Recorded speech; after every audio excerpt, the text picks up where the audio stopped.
Sekarang kita akan masuk kepada bagian IT Operation Management. Nah, ini adalah struktur untuk IT Operation Management, di mana itu ada 3 bagian.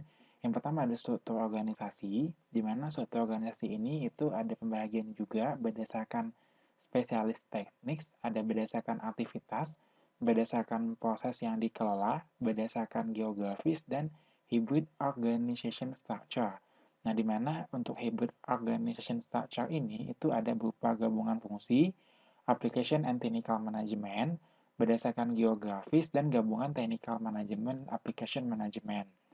Nah, untuk bagian dokumentasi, itu ada terdiri dari SOP, ada operation log, ada jadwal shift dan laporan, serta jadwal operasional. Nah, untuk matriksnya sendiri, itu ada jadwal pekerjaan yang telah selesai, yang tidak tertangani, jumlah data atau sistem yang perlu diperbaikan, ada perhitungan pemasangan peralatan, metrik proses, metrik yang terkait dengan facilities management, maintenance per jadwal, jumlah maintenance tambahan, dan jumlah maintenance yang dicapai. Nah, jika struktur organisasi itu dibedakan berdasarkan spesialisasi teknis, maka bentuk strukturnya adalah ini, di mana itu ada IT Operation Manager membawahi 4 bagian, yaitu IT Operation Control, Infrastructure Operation, Application Operation, dan Facilities Management. Nah, keuntungannya di sini adalah lebih mudah menentukan tujuan performansi internal dan efektivitas dalam pengelolaan peralatan atau sistem platform, serta manajemen training lebih mudah dilakukan. Tapi kekurangannya, jika terjadi pembagian personel, itu menjadi departemen yang terpisah.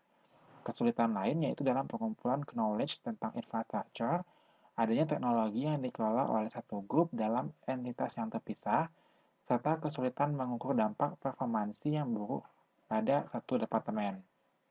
Nah, jika kita bikin struktur organisasinya itu berdasarkan aktivitas, maka bentuknya adalah seperti ini, di mana dipimpin oleh seorang IT Strategy and Planning Manager yang membawahi 4 bidang, yaitu arsitektur and standar, capacity planning, server portfolio, dan new technology research.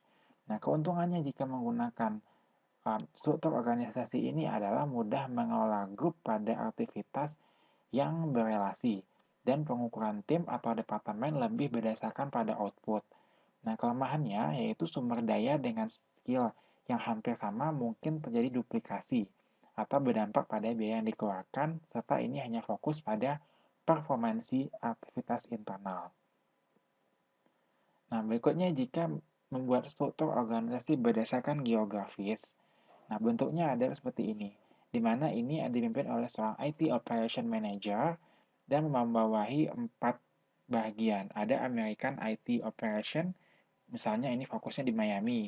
Lalu ada European IT Operation yang letaknya di Brussels, ada African IT Operation letaknya di Johannesburg, dan Asia Pacific IT Operation letaknya di Singapura. Nah, masing-masing ini juga membawahi beberapa bagian, seperti ada mainframe operation, ada server operation, network operation, desktop operation, database operation, dan internet atau web operation.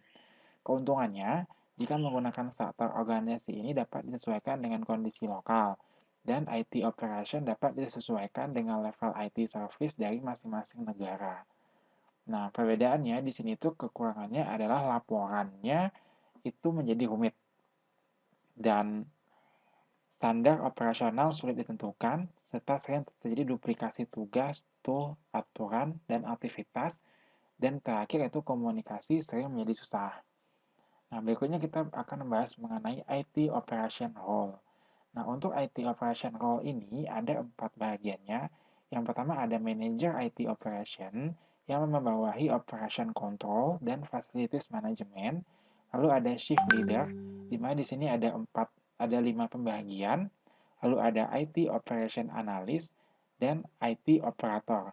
Untuk IT Operation Analyst yaitu membuat analisa untuk memastikan efektivitas dan efisiensi operasional.